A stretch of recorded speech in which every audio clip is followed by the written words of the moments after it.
morning, everyone, and welcome back, Ben.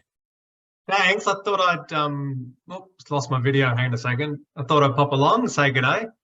Good to see some new faces and, shall I say, some old faces, Andrew, or not? Familiar faces, Ben, I think is the right. Good to see you, mate. Yeah, you too, mate.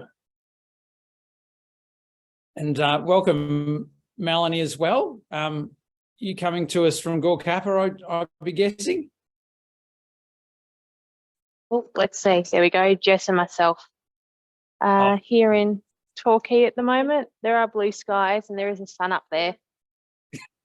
It's just, you know, it's winter, people. It's just a bit tired at the moment. That's all right. That's right. Well, we had one of the providers of ski lessons up at Buffalo send a text to us saying, "I'm very sorry, but we're going to be busy today." Yeah. We've got some snow. So it definitely has some positives. Jessica, how are you? Hello. Lovely to see you again. Yeah, it's good to be here. Yes. And I think many of the wonderful people who are usually on this call are either in the snow or planning to go to the snow. Or delivering our busiest week of positive start for the whole program. So, yeah. There we go.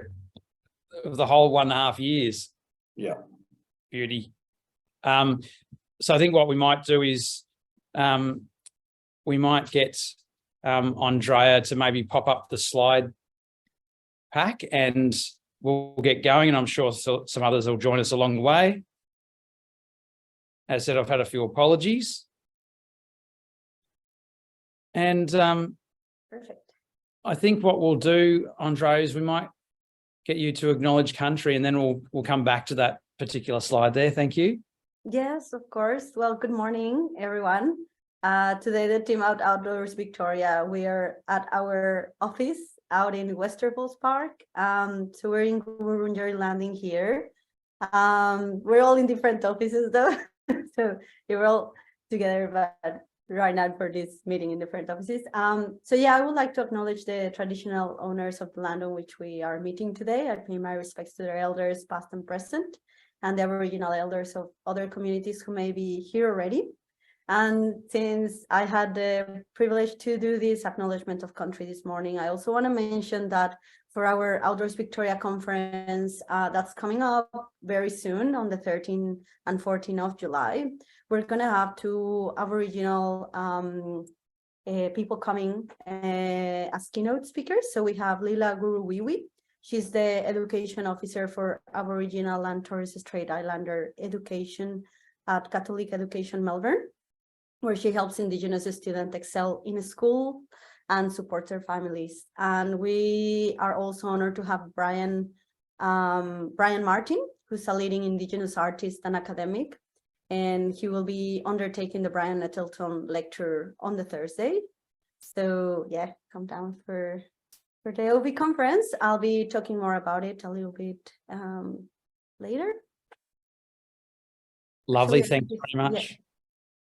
Thanks. I think it's my turn next. So yeah, yeah, if you can please, yeah, perfect. So yeah, we're quite excited to have the first ever Minister for Outdoor Recreation, Minister Sonia Kilkenny, as well at the conference. She will be opening the conference on the 13th of July. So we're going to share with you in the chat the link where you can purchase your tickets. The tickets are almost sold out. So really, if you don't want to be, left out from the conference, just go to the website now. We only have about 20 tickets left. So we're very excited about this because it's going to be the biggest OVIC conference we've had so far. Like now with sold out, almost sold out tickets. We have all the exhibitor area already sold out since like a month or more ago. And yeah, we're looking forward to having everyone from the sector connecting with us and having this amazing professional development opportunity for all outdoor educators, students, and well, all outdoor activity providers, camps, and yeah. It's going to be at the Box Hill Lilydale campus. And well, I mentioned already, starting on 14th of July. And come join us the first day. We're also going to have a cocktail hour, which is going to be quite fun. And we're going to have more than 30 sessions divided into 4 different streams, which are educational and outdoor learning, OES specific content, health and well-being, camps and outdoor providers, and nature and climate. So yeah, we have prepared a very good, well, it's actually Thea here on the call. She has done an amazing job preparing all the content and all the presenters. So another exciting thing is that we now have all the program and the timetable available just from like since last week. So yeah, you can also go to our website. Thea is going to share some links with you soon on the chat, and then you can see all the amazing presenters that we will have and what the sessions will be like, what they're going to be talking about, and yeah, have that all ready for you on the website. Cool. And okay. So also along for our OV conference, we're also going to have this NatCORR workshop on middle management. So this one is more for middle management people to gain essential skills and confidence to recognize, react, and respond to a critical incident in the field. So this is a practical one-day course aimed at staff working at coordinator and middle management levels in schools, organizations, not-for-profits, and sole proprietors. And these will be actually one day prior to our conference. So that's on the Wednesday, 12th of July. That goes from 9 a.m. to 4 p.m. The workshop price is $180 and includes lunch and morning tea. And it's only in-person attendance, and there is a cap on the number of participants per organization or school, but there's still availability for this workshop. So also we're gonna put the link on the chat right now for anyone that wants to join this or wants to see more information about it. Wonderful, Andrea. Thank you for that. We've got Ben Lovell on the call from Outward Bound Australia, who's leading the charge on NatCORR. So at the end, we might even see if Ben wants to add any further information for our wonderful people at Gorkapa. But with teacher time in lieu, we've obviously had an announcement after probably about a year and a half of advocacy from us and a number of other organisations into the department and into the Minister's office around this being an upcoming challenge. So what was announced was a $130 million support package by Minister Hutchins to help assist with teacher time in lieu. There's still some detail to be unpacked around this, but at the moment the understanding is that it is for the overnight component and compensating teachers for the overnight component of their time on camp. So if you have a teacher that's, let's say, meeting the bus and the students at 8 a.m. on a Monday, their time through until 4 o'clock that day is paid for by the department. From 4 o'clock till 11 p.m. is the time now where the department and the Minister's office requiring that principals work through acquitting that time in lieu in effectively the afternoon shift. And then overnight, it has been confirmed that $130 million will contribute towards compensating teachers on average of around about $200 per night for that time while they're on call. So that's 50% of their wage for those 8 hours overnight from 11 p.m. until 7 a.m. So definitely wonderful to have made that particular commitment, and that's a commitment for the next 4 years.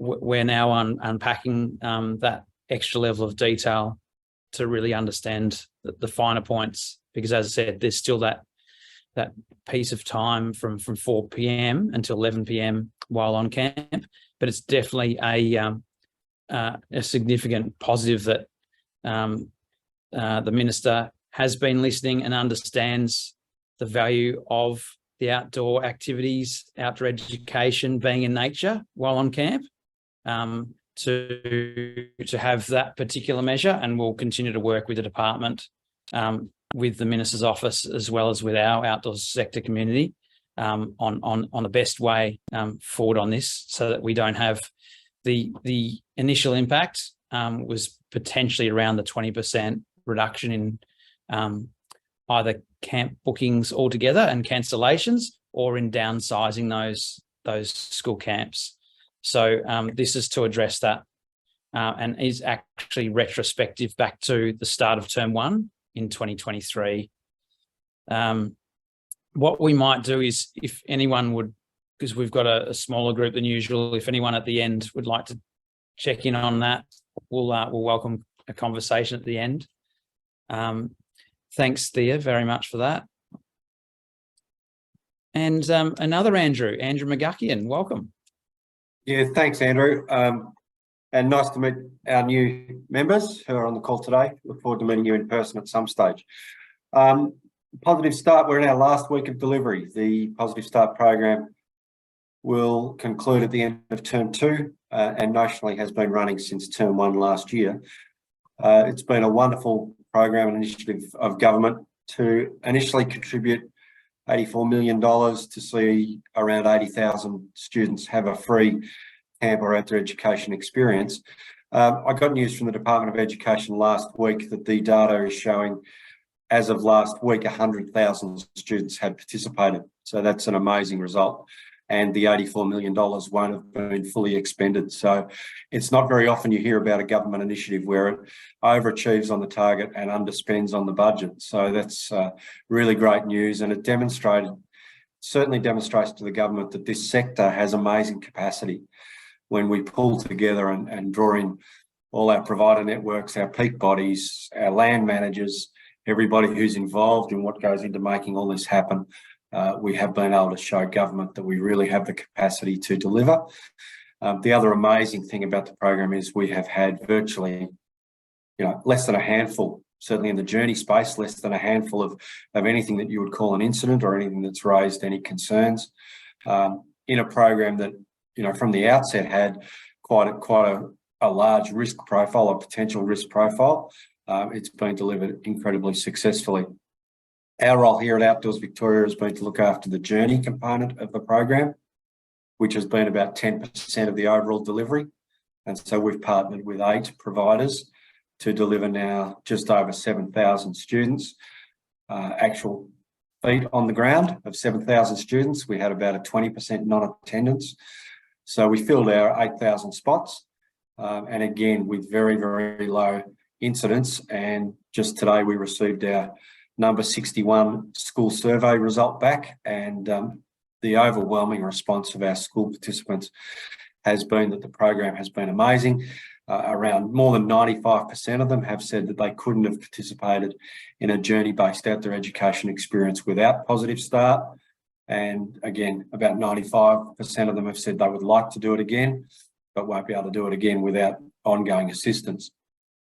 So that, along with what we know as educators about the value of camp, has prompted the OV board and Andrew and myself to put together a pitch that we'll be putting to the Minister and the Minister's office as soon as we get an opportunity around what happens beyond Positive Start. We think it's wonderful that they're funding time in lieu, but we also believe, particularly given the current cost of living pressures on families, camp is a discretionary activity. And it's one of the things that families may consider cutting out of their household budgets. And so we're going to be pitching to the government that we think it's critically important that they consider some ongoing funding. So I must say we're not overly optimistic given the state budget that was brought down not long ago, but we're going to be pushing hard and we believe putting a really solid case that this is something that we want to partner with government on. So we will keep you up to date on that as we proceed. Program wraps up this week. We've got the next 2 or 3 weeks of reporting. So Thea, who's been our other project officer on this project, and I, we'll be pulling together our final report, which we'll share with OV constituents once it's ready at the end of July. Thanks, Andrew. Thanks, Andrew McGuckin, and we welcome back Andrea. Yes. So I just quickly want to share this link here with you in the chat about a toolkit that we recently developed at Outdoors Victoria. And actually, Melanie here in the call was able to be on the workshop where we launched this toolkit. So basically, this is a project that we've been working on for over a year, and we've gathered around 20+ organizations in the disability space to put together this document that has a set of recommendations and advice in terms of how organizations and outdoor activity providers can make their offering and services more inclusive. So you can download this toolkit on the through the link that I just shared in the chat. And also, I wanted to say that we're gonna have a session at the Outdoors Victoria conference on Thursday the 13th. That's gonna be at 1:20 to 10 p.m. So that's session 2 on the first day. And Tim Marchington and myself are gonna be presenting this. On Tim Marchington, he owns Purple Soup. So they do adventure programs for people with disabilities or disadvantaged people. So yeah, we're going to be just doing a more interactive kind of workshop, and I'm also going to be talking more in depth about what this toolkit includes. And yeah, feel free to also share this with other organizations that you think can benefit from this toolkit.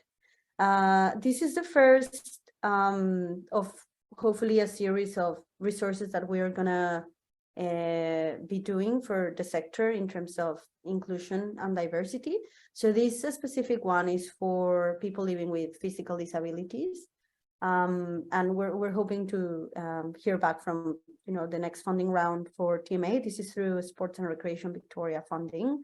And yeah, we'll be potentially doing some more work on this space, and we'll let you know when the time comes. Thanks, Andrea. And Andrea, that's also on our website too. We're obviously recording this for the dozens of people that will watch this later. So what tab on the website do they head to find that toolkit? Yeah, so you go under projects, and then in projects, there's the disability and inclusion in the outdoors. Fantastic, Andrea. And I also just shared the direct link to that specific project on the website. Fantastic, which is in the chat as well. Wonderful, thank you. We've also been attending Outdoors Victoria, that is the Parks in Victoria and DEECA organised 2023 licensed tour operator forums. And Melanie and Jessica will be understanding that you had Glenn Knott there from Gorkappa as well to present on the developments at Gorkappa, Great Ocean Road Coast and Parks Authority. And there's one more to go, which is, well, actually there's going to be one tomorrow, but that's very, very late notice up at Halls Gap. You've got the contact detail there for Scott Lever at Parks. If anyone reading this recording, listening to this recording tonight, you can reach the Scott on that. But also there's the 28th of June at the Latrobe Valley Government Hub in Morwell. And Rego for that closes 23rd of June. So again, you can reach to Scott if you haven't already received an email as a licensed tour operator, because this is a licensed tour operator and invitation only event. We've really been working through with DEECA Parks, with all the licensed tour operators of outdoor activities and the sort of the wider eco and adventure tourism area around what is the renewal of the permit system going to look like that will be released in the middle of 2025. So there's actually also constantly in our newsletter now and bulletins going out, the link also for licensed tour operators to fill out the survey. If they can't attend, those same questions are being asked in the survey about what licensed tour operators are looking for in the renewal of the system. So we've obviously put a comprehensive case forward about what we would like, and we encourage those in the sector that are licensed tour operators to get in contact with Scott Lever at Parks if they would like to attend. Thanks for that, Thea. We've got a number of minister meetings coming up, and the next one we'd like to let everyone know about is that we're meeting with the new Minister for the Environment, Ingrid Stitt, on Tuesday, 25th of July. We'll be catching up with them. There's also going to be Bushwalking Victoria at part of that meeting as well, which is another state activity peak that we assist and support.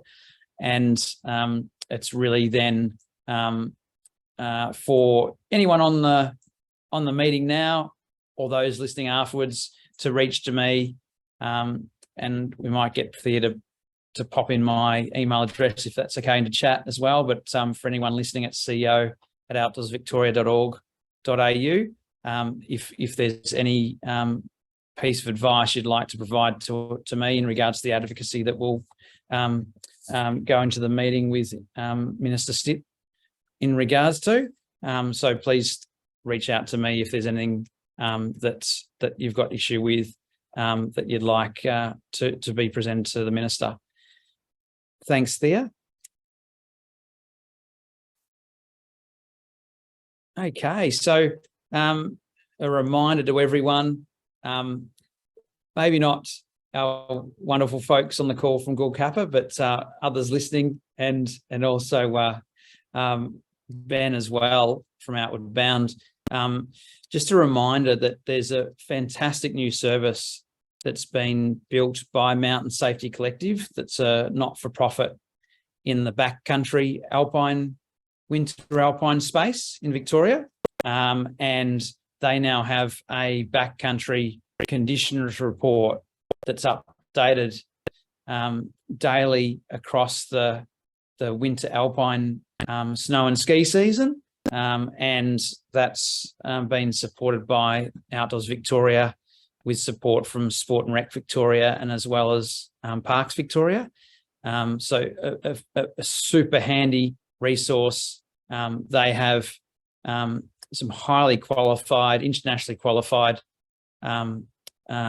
avalanche and exposure and ice specialists that provide that forecasting, and a whole lot of wonderful volunteers that have been trained up by those highly qualified personnel to then go out into the field to do the ice cuts and everything else that's required to provide some really wonderful advice that's never been seen in Australia. The Europeans and the North Americans, and to a fair extent the New Zealanders, have had something like this for years, but it's a very new piece of advice that we can now utilise across both the Victorian and New South Wales Alps.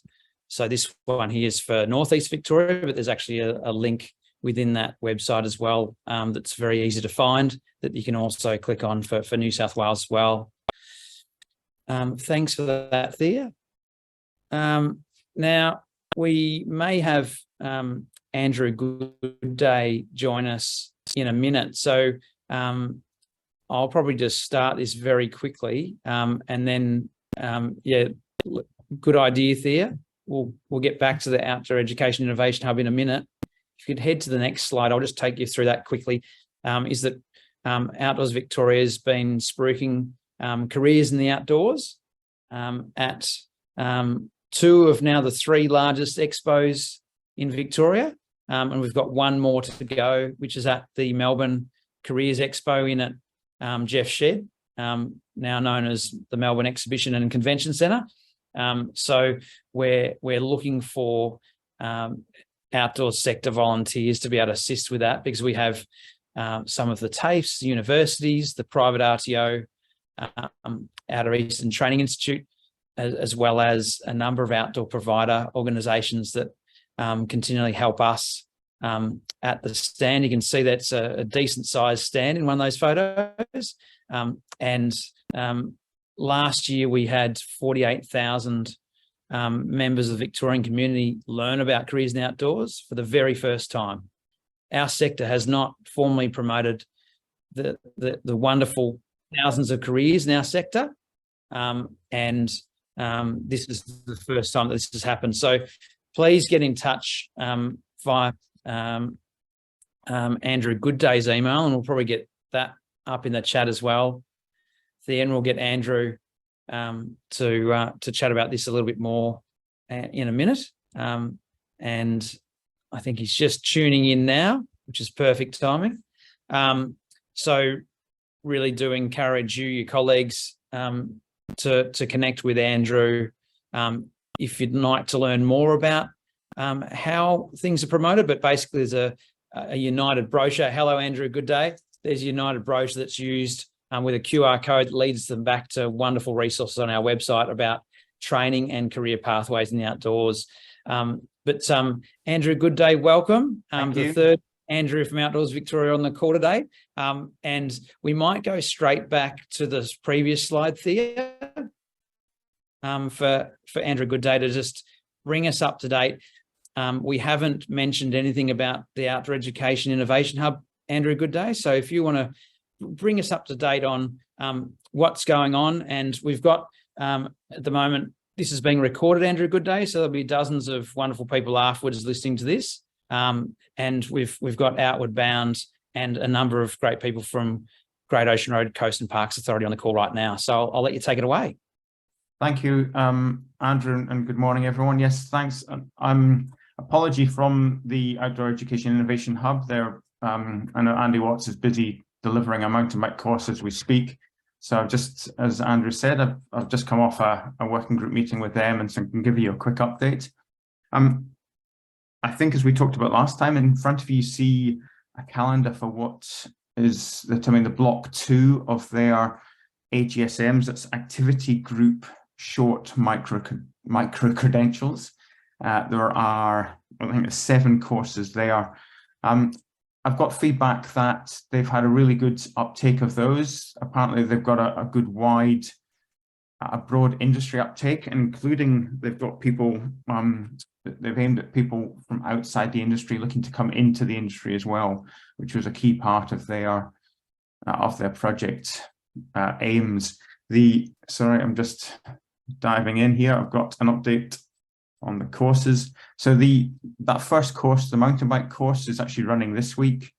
The next 2 courses, Raft 1 and Swiftwater Rescue 1, are both full, but there are actually spots remaining on 3 of the other courses. If anyone across the industry is interested in getting people on these courses, these are fee-free courses. I've been asked to use that term, fee-free. So the fee is being paid by the Outdoor Innovation Hub's grant. And so with the spaces, I think there's 4 spaces left on Canoe 1. There are 7 spaces remaining on Canoe 2, although Canoe 1 is a prerequisite for that. And there's 4 spots remaining on Raft 2. So if anyone is interested in putting people on those courses, the way to get in touch with them, you can either get directly in touch with me and I'll pass you on the details, but they've got on our newsletter, and maybe I'll try and drop into the chat, but there's a link on the OEIH's website, an expression of interest. So they've asked us to send people to their expression of interest. site. So that's the AGSMs. The other thing, on their website, there's also information about courses, short courses they're calling Talent Solutions, being run by Victoria University. They're in the final stages of working out exactly what they look like and what the contents of those will be. And again, if you look on the website, the short courses that are listed on the website are reflective of these. They're hoping in the next few weeks to have those details confirmed. So they will, again, if anyone's interested, these courses are aimed at people generally in sort of middle level of organizations, and so sort of take them on to more senior roles within your organization. So if you're interested in looking at those, again, they'll be fee free. And again, expression of interests, or I'm more than happy to provide details there. And the last thing from OEIH. Sorry to interrupt. Can you just provide for those listening just the email address to be able to email you, Andrew, if they've got any particular question? Yeah, so careerscoordinator@outdoorsvictoria.org. Someone remind me. .vic. Yeah, so outdoorsvictoria.org.au, isn't it? Yeah, and that's on the chat. It's on the chat. Thank you, Andrea. Yeah. Sorry to interrupt. Thanks, Andrew. That's okay. We've touched on the careers expos. So we're actually at the time now when we can actually have Andrew Gooday chat about anything else, and then we can all catch up and have a bit of a chat about any of those particular items that we've brought up today. So Andrew, good day, back to you.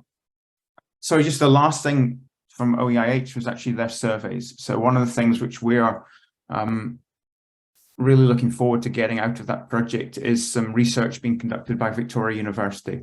So they're looking to survey both employers and employees and volunteers. And the survey links, again, were in our last newsletter.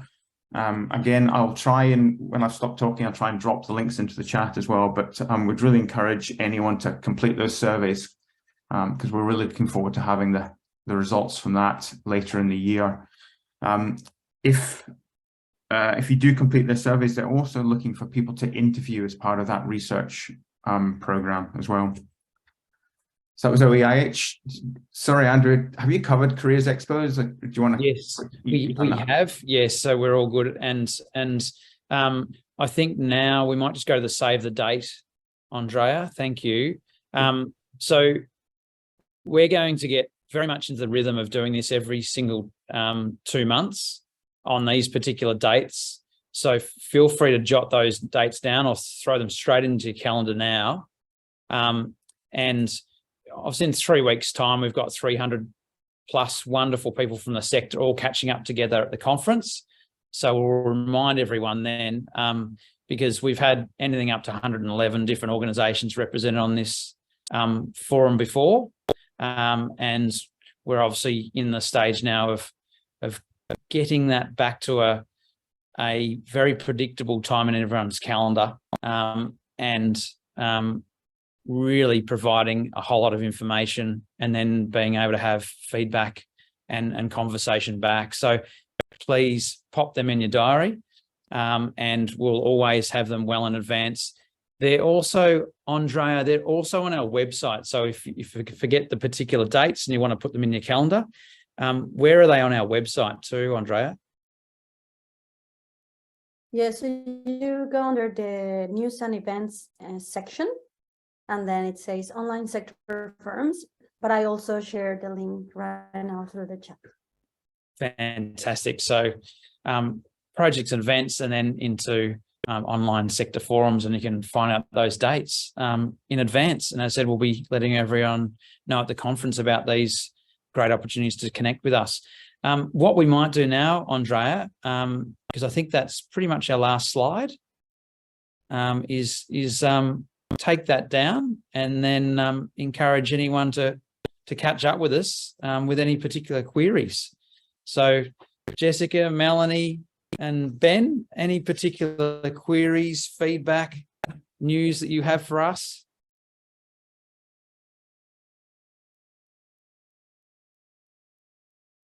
Not particularly. It's really good to get an overview.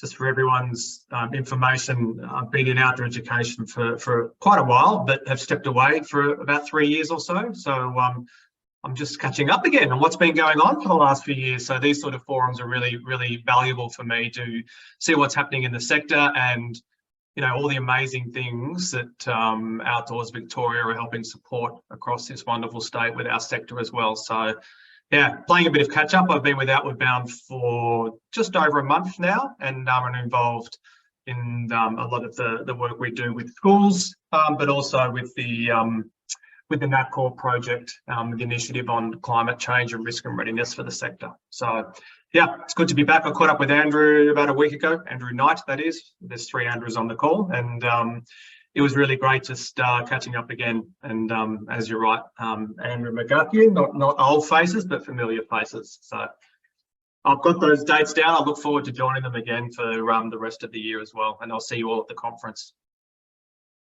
Thanks, Ben. Yeah, we can't wait to see you, all of us in person, to catch up with you again, Ben. And Melanie and Jessica, are you fortunate enough to be able to come along, or who's coming along from Yeah, I'll be coming along, and Glenn will be coming along as well. So I'll be representing the Ed and Cons team. And it's great to see. We now know, I've been kind of looking on the side of who are the presenters and how to coordinate both days. So yeah, we bring in info, and we've also shared the disability toolkit. It's been really handy because we've had numerous parts of the organisation working in that space, from commercial and accommodation through to our comms team. So it's been great being able to share that document for teams as they build their strategies as well. So yeah, again, another big gold star for getting that in its first reiteration, and then hopefully yeah, funding comes through for the next steps of that document as well, because yeah, it's been really, really valuable so far. But yeah, we're just enjoying that we've finished classes for this term at this point. So we are figuring out conservation activities for next term and doing lots of lesson planning, and not minding being indoors for a day at the moment too. Fantastic, and love the beanie too. But so, yes. Melanie and Jessica, excuse my ignorance, can you share with me a little bit of the work you're each doing with GORCAPA? Yeah. So we work with the environmental education team. So we run basically 2 programs. One's a general environmental program where we get a lot of school camp groups who do come and stay along the coast. And we have noticed earlier this year a lot of those shortening those camps. So it was great to hear that the funding's coming through to help support those schools. So yeah, we engage with a lot from Torquay through to Marengo near Apollo Bay, because we actually manage caravan parks and camps all the way down that stretch, as well as more regular local schools on our managed lands. We've got a Coast Guardians program aimed at high school students, and they'll do a consecutive between 3 and 8 sessions with us, building up their knowledge of biodiversity conservation and cultural heritage. And a lot of that involves hands-on conservation work, which we do alongside our conservation team objectives as well. So there's hands-on, there's stands in the toes, and there's a lot of site-specific and area-specific real-life examples.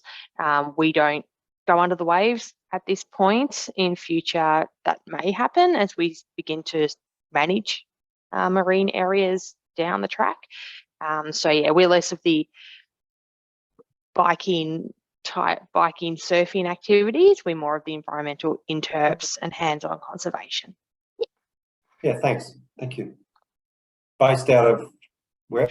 So our head office is in Torquay. Yeah, and there's 2.5 of us and one more. So we're a small but mighty team. It's been running for about 10 years from a previous reiteration before we became the authority. But again, with the expansion to Marengo, and we do currently also manage Cape Otway Lighthouse. So we've got a big stretch of land we're slowly growing towards. Yeah. Because that's what we found out at the Licensed Tour Operator Forum with GORCAPA, is that July 1, 2025, your land manager tenure will go right across 38 land managers right through to Warrnambool. Is that correct? Yeah, just before, I think, Warrnambool. I can't remember the specific boundary, but yes, that's kind of our time frame from, we're kind of only born December 2020, and of course having COVID in between of that has held certain things up, but we are kind of month by month, week by week, taking over different areas, and it'll also mean there's some co-sharing. So some areas that were, say, Parks Victoria, maybe both of us, or certain areas moving into our jurisdiction, which previously we only did the Surf Coast up to Lorne. So yeah, there's a lot of big projects and opportunities coming up down the line, and of course we just want to get as many people as sustainably to the coast as possible. So we do have projects like the New Trails project connecting the Surf Coast to Great Ocean Walk underway, and quite a few other projects which we're hoping to be able to uplift accessibility and connection between these areas, because it is quite a, once we get into Central Zone beyond Lorne, it can get more fragmented and harder to move currently. We're trying to see how can we sustainably make those connections so people can do those treks and get involved. And, we've already been down that end with a handful of sessions over the last 2 years, doing some hands-on conservation on the beach side as well. It's a beautiful, beautiful stretch of land with lots of opportunities going on, and having quite a few camps and caravan parks along that stretch in proper, rural, regional. You're right amongst it, right next to the beach. We're pretty lucky to have taken it on, but it's also a lot to take on. So we've got to make sure we're doing it at the right pace. We're kind of ticking everyone's boxes and everyone's needs at the same time.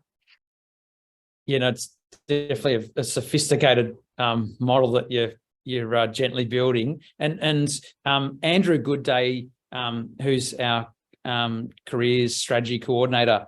So there's a whole lot of news that I learned from Annie Matters, who's your general manager of commercial at Gorkappa, that I think you're going to be recruiting 31 new personnel over the 3 months. And I think you're probably about halfway through that. So that's another person that your HR people can chat to if you want Andrew Gooday at the upcoming Careers Expo at Jeff Shed to be able to talk a little bit more specifically about Gorkappa as well.